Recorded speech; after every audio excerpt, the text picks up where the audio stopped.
الإعلامي الأستاذ محمد عايد أبو زينة. أستاذ محمد حياك الله. يا مرحبا، يا هلا والله وسهلا ومرحبا فيكم. حياك الله. في البداية أستاذ محمد خلينا نعرف الجو عندكم والأمطار، أمطار خير والبركة التي هطلت مساء البارحة في محافظة القريات. والله أبشرك الحمد لله. أول شيء أصبح عليكم جميعا وأصبح على المستمعين جميعا على طاقم الإدارة وعلى طاقم البرنامج، وأشكركم على استضافتي. أولا الحمد لله وأبشركم أمطار خير وبركة، أسأل الله أن ينفع بها البلاد والعباد والوطن، اللهم امين.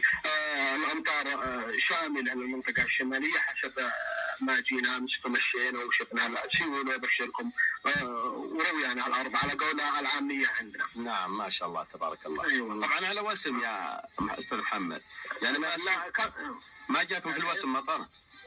والله جاء، لكن نسأل الله البركة، جاء خفيف وجاء الوسم خفيف، لكن الأمطار هذه الحمد لله لنا يومين وفضل الله والبركة من الله أنها تكون فيها خير واجد الحمد لله. نعم خلينا نتكلم عن قلعة الصعيدي بقرية كاف. خلينا ناخذ فكرة عن قرية كاف على فكرة، يعني طالما أننا موجودين في المكان. والله يعني حسب قرية كاف هي قرية مع عدة قرى معها، يعني مثل كاف وإثنى ومنوى وعين الحواس وغيرها من القرى قريبة من بعضها، وما كانت تسمى سابقا قريات الملح، ما هو القريات الحالية محافظة القريات. هذه كانت تسمى قريات الملح قبل نقل الإمارة في العهد السعودي لمدينة القريات الحالية، والتي كانت تسمى النبقة بن خلح أو النبقة الأولى اللي هي المحافظة الحالية في عهد الأمير عبد العزيز السبيري الله يرحمه عام 1357 تقريبا. أي والله نقلت الإمارة، وهي كانت مكانها اللي هو قصر كاف الحالي اللي يشرف عليه جبل الصعيدي وقلعة الصعيدي الحالية. نعم. وهو موجود يعني في وثائق عثمانية ووثائق كثيرة ويطول الكلام عنها. نعم. اي نعم. طبعا محمد زميلنا عبد العزيز المسعود لما حاول يعد حول هذا الموضوع حقيقة وجد صعوبة، لم يجد معلومات كافية موجودة. ليش يعني ما هناك دراسات وبحوث حول القلعة هذه؟ والله وما حسب ما عرفنا لا توجد بحوث علمية تفيد عن الموقع، لكن أقرب تصور لها أنها تكون ضمن آثار الأنباط. نعم. وذلك لاستخدام الصخور البازلتية السوداء في طريقة البناء والتي تشابه المواد وطريقة البناء المستخدمة في قصر إثنى القريب منه، وخاصة البوابة، وهو قصر يعني مبني مؤكد أنه من آثار نبطية.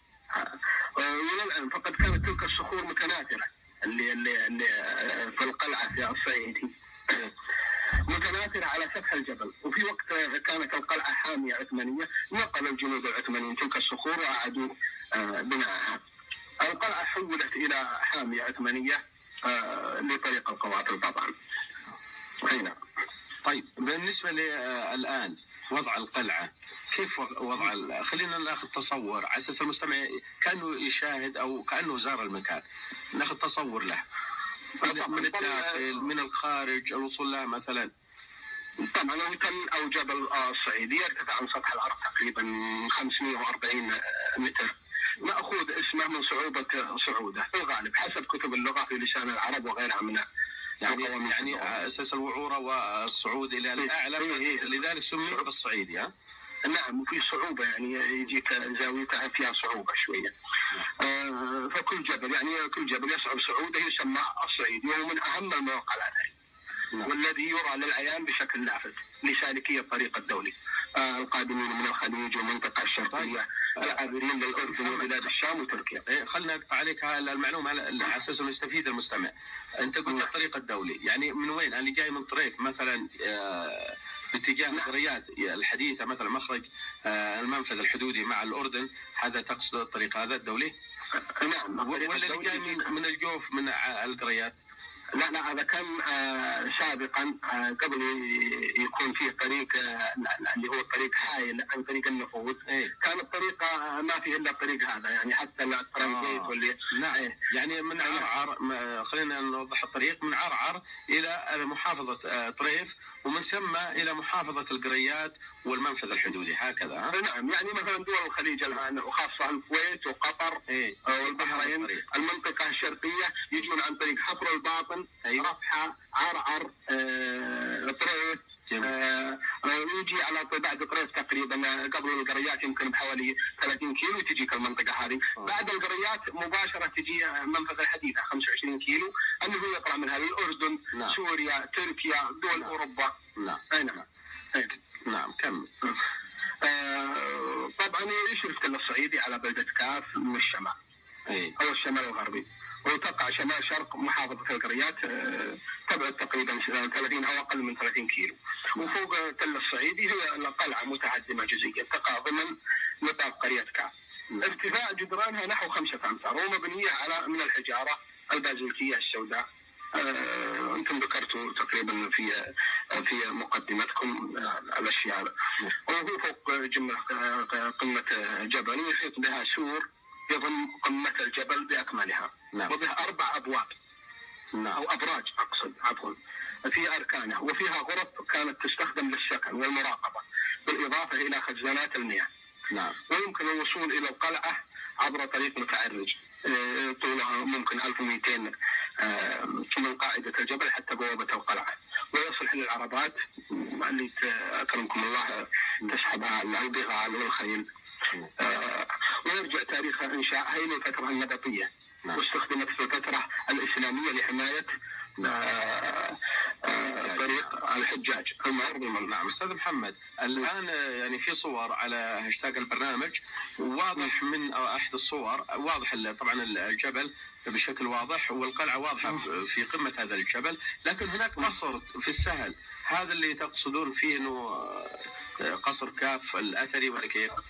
نعم، هذا هو قصر كاف الأثري اللي هو كان اللي انتقلت منها الإمارة،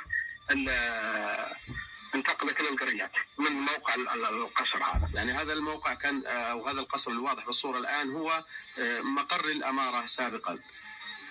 نعم. هذا مكان الاماره تعاقب عليه طبعا في الدوله السعوديه حفظ الله عده حكام، منهم علي بطاح، عبد الله بن حمدان، عبد الله الحواس، صالح عبد الواحد، وعبد العزيز الزيد، واخرهم عبد العزيز الصبيري رحمهم الله جميعا، اللي انقلوا بعدها عاد القريات الحاليه هي النبكه ابو قصر، النبكه الفوقي او النبكه ابو الخلا. نعم. كما يسمى سابقا. نعم. استاذ محمد، تحب تضيف شيء؟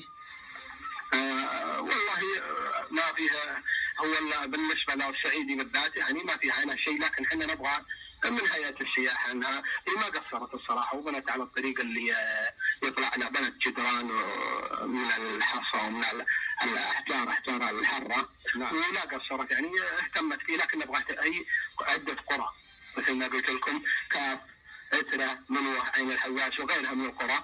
هذه عدة قرى سياحية وممكن تكون مكان سياحي وله بسيط، يعني بود منهم يعطون عناية أكثر. فيها برضه مياه، هذه مياه كبريتية يقصدها الناس كثير يعني يلتمسوا بها. نعم. الاستحمام في هذه المياه. نعم. وهي موقع يعني صراحة خيالي. طيب هذه المياه موجودة لمكان يعني بارز والمكان يعني مهيأ مثلا؟ والله ما هو مهيأ للدرجة هذه. نعم، الطريق يروح له وكذا، لكن نبغى زيادة اهتمام صراحة اقتصاديا وسياحة. الناس تروح برا، تروح لأماكن ثانية، نبغى يعني اهتمام زايد شوية فيها. أجواء المنطقة الشمالية تساعد. نعم صحيح. تساعد على انها تكون خصوصا هالايام يعني ايام الربيع مثلا، وهذه فرصه. نعم. والصيف، جوها بارد، المنطقه الشماليه جو بارد، يعني ما يمكن البعض ما يدري عن الموضوع هذا. جوها بارد وزيها مقاربه للمنطقه الجنوبيه خميس مشيط لكن يمكن قله الاعلام فيها سبب لهم شويه جهل بالموضوع هذا. بعض الناس يعني بعض اللي ما يدرون يروحون، وفي داخل المملكه والحمد لله. نعم. شكرا للاستاذ الاعلامي محمد عايد ابو زينه، متحدثا عن قلعه الصعيدي بمحافظه. اسمح لي. تفضل. اسمح. يعني نبغى اشكركم الشكر الجزيل اذاعه الرياض، شكر خاص لكم وفريق استوديو اذاعه منطقه حائل النشيدون، وعلى راسهم الاعلامي الاستاذ خالد الكويري. شكرا لك استاذ، واستاذ سلطان، واستاذ مرزوق، ولجميع طاقم البرنامج. شكرا لكم. الله يعطيك العافيه.